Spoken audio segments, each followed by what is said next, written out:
Jurus 1 Kenali Potensi. Selamat menyaksikan.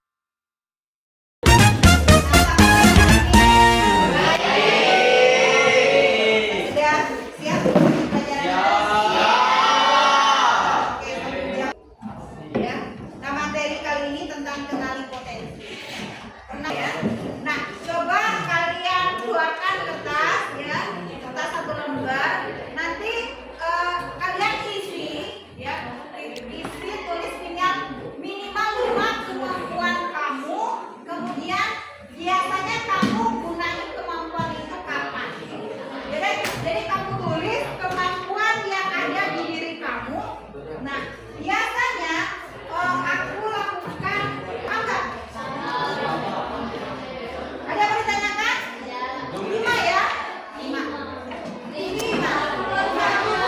Oke, jadi maksimalnya 5 ya? 5 ya?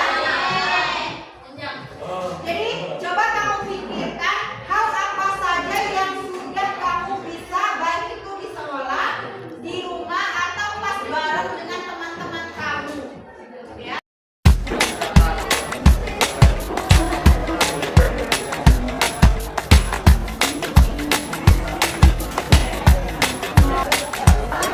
Hasil dari potensi diri kalian. Jadi apa sih potensi yang kita miliki? Yuk sama-sama kita tunjukin.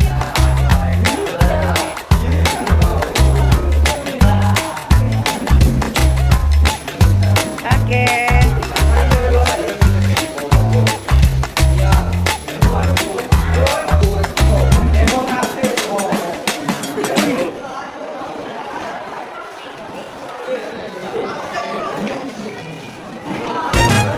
Sama-sama kita lihat ya, kita lihat dari hasil kerjanya Faris. Ya Faris, apa Faris?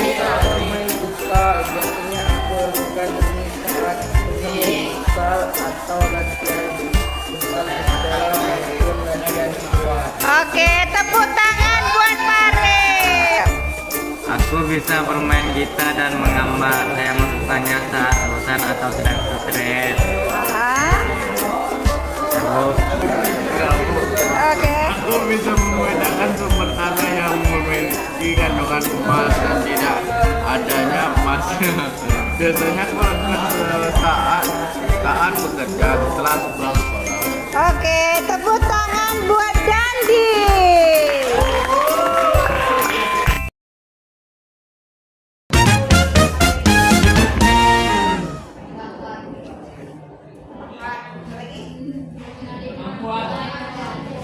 Kenali kemampuan ya. Yang potensi. Nah, potensi itu berarti mengenali kemampuan alami, minat dan kekuatan diri dalam diri sendiri. Lalu mengasahnya dari keterampilan yang bisa berkembang. Potensi.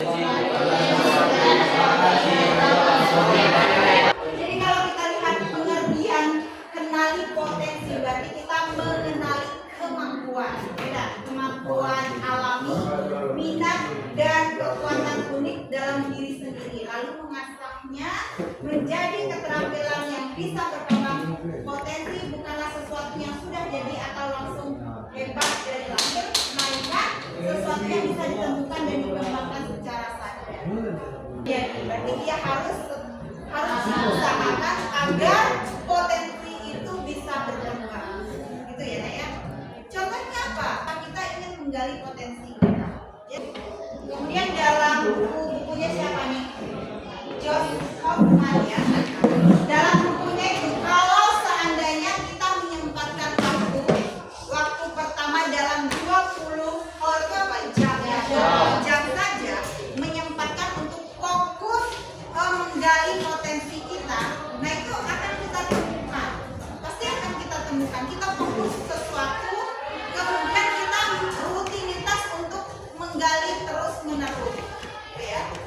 Jadi fokus potensi tersebut.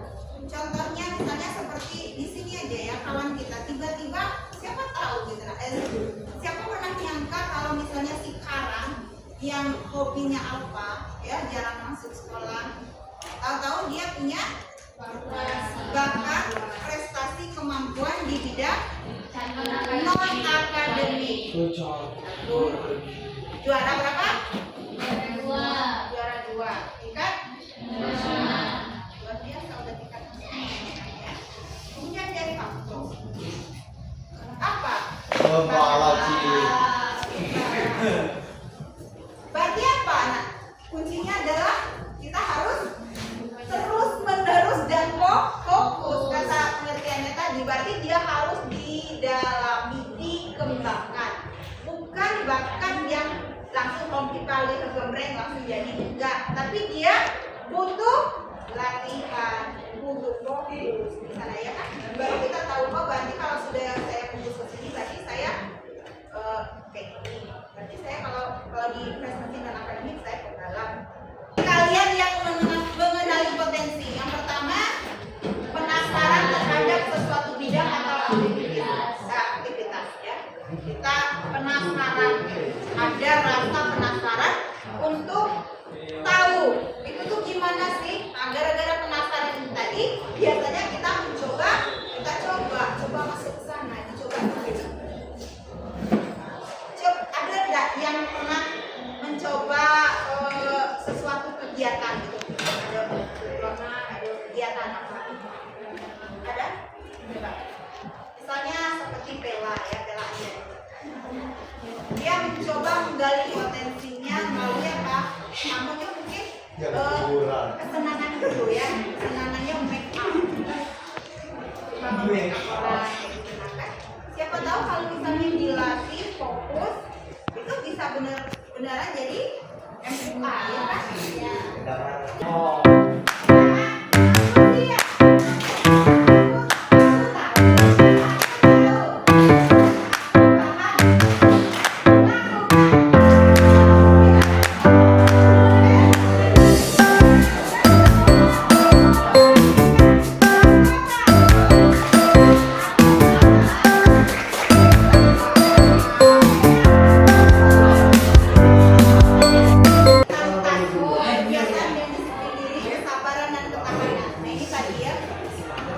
Pengembangan potensi pertama, kenapa ada orang yang nggak mau cuek aja dengan masa depan itu? Karir kita ini perlu ditopang dengan kemampuan yang lain. Paham nggak maksudnya? Iya, kita tuh nggak bisa, apalagi kita nih.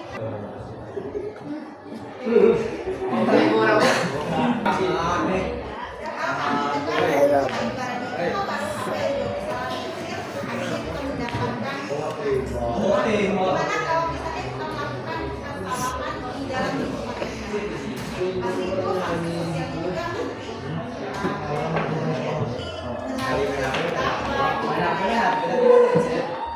Nah, itu ya. Misalnya kan kamu kalau masing-masing punya basic sendiri. Nah, karir kita itu perlu ditopang dengan potensi kemampuan yang lain. Misalnya cerdas berbicara, percaya diri tampil di depan dulu. Apalagi, nah ngomong kayak kok harus apa namanya itu harus baik, sesuai materi, ya, segala macam, ya. Nah itu apa yang namanya dilatih kemampuan itu supaya dia tuh berkembangnya lebih baik, ya. Nah kayak ibu nih, jangan kamu orang di wawancara banyak mungkin nggak dilatih dulu, karena apa? Mungkin rasa percaya diri itu kurang. Kadang kita tuh bisa, tapi pas sampai ke depannya tuh udah grogi duluan, rasanya tuh nggak mampu, rasanya tuh takut ketawain orang. Nah ya, iya kan? Nah, jadi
remaja.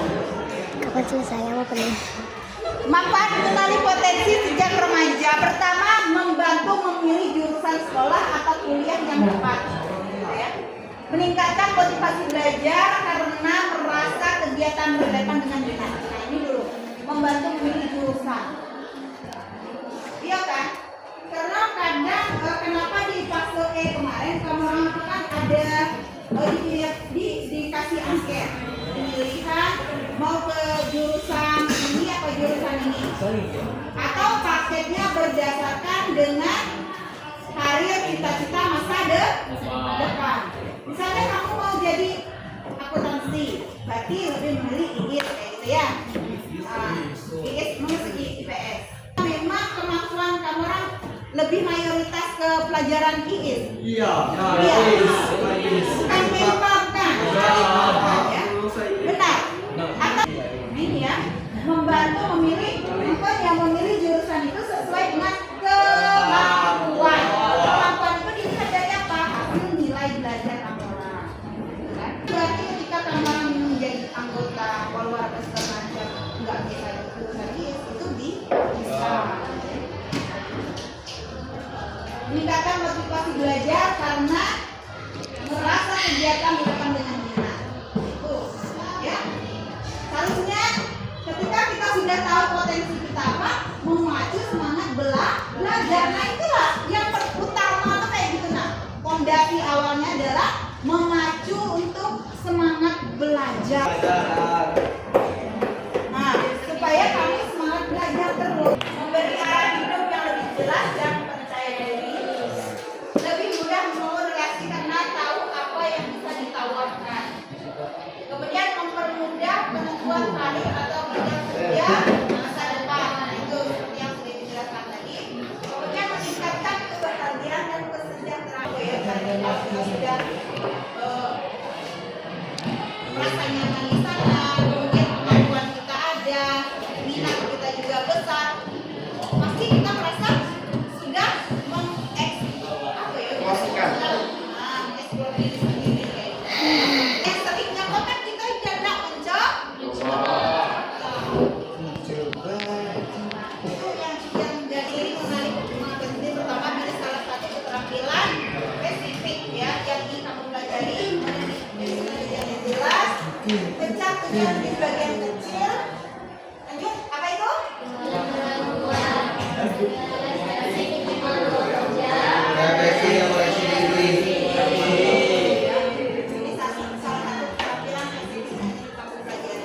Misalnya kalau di sekolah kamu kita sudah disediakan di sekolah ada beberapa banyak ya ekstrakurikuler ya keluar misalnya ya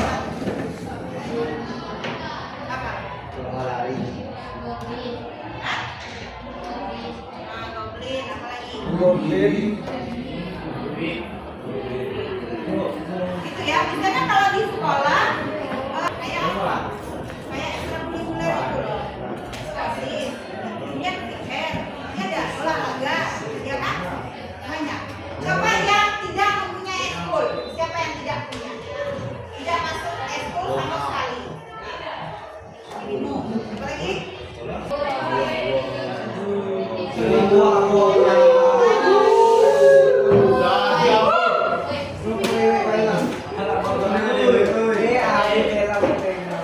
Tapi kan pas pelajaran geografi kita tidak boleh kan lagi ujian kan dikasih nama untuk sesuatu kita harus tahu ini tujuannya apa sih kita ikut ya maksudnya apa. Nah relevansi dengan kemampuan saya, minat saya, cita-cita saya ke depannya itu apa. Kemudian hilangkan gangguan biasa ya, apalagi kalau remaja-remaja ini kan ketika kita mau menggeluti sesuatu hal pasti banyak sekali gangguannya. Gangguannya apa? Contoh kecilnya apa? Gangguannya beda, kita terlalu larut main game, terlalu main media sosial. Kemudian latihan, nah itu latihan apapun itu. Misalnya kayak ini ibu contoh Aurel terus ya, misalnya Aurel dia pandai apa ya public speaking-nya bagus, pandai. Berarti itu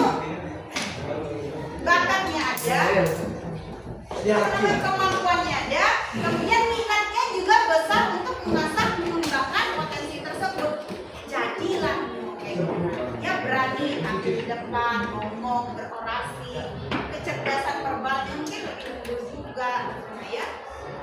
Cerdas, tahu ya, intelligensi salah satunya adalah kecerdasan linguistik atau cerdas verbal tadi. Nah, pintar ngomong itu apa? Ya itulah salah satunya orang yang berani tampil di depan, ngomongnya bisa didengar orang. Didengar orang, kemudian tertata rapi, ngomongnya sistematis gitu ya. Ya. Kemudian apa? Refleksi dan koreksi pastinya. Ketika saya kesini, apa sih kekurangannya? Apa yang harus diperbaiki? Cara memperbaikinya seperti apa? Jadi kita tuh otak kita.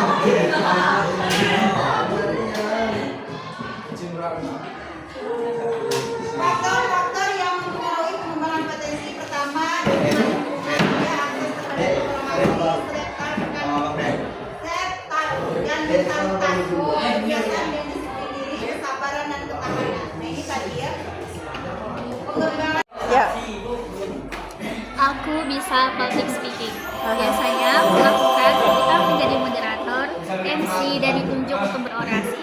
Public speaking sangat berguna dalam kehidupan bersosial karena dengan kemampuan public speaking, saya dapat mengutarakan pendapat serta menjelaskan sesuatu hal yang dirasakan. Dua, aku bisa menjadi juara MTQ.